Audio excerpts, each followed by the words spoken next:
Hey guys, I hope you're having a good day. So today's reading buddy is Miss Kitty. She's ready to go to the field. So today's story we're going to talk about McDonald's thank you meals. First responders and healthcare workers can get free meals. They can get the free meals at McDonald's restaurant. They can get free meals from April 22nd until May 5th. First responders and healthcare workers help others.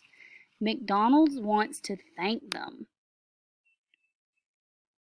First responders and healthcare workers go to McDonald's. They must show badges or wear uniforms. They can get one free meal each day. They can get breakfast, lunch, or dinner. Each free meal includes a thank you note. I hope you're having a good day, and I'll see you soon. Bye, guys.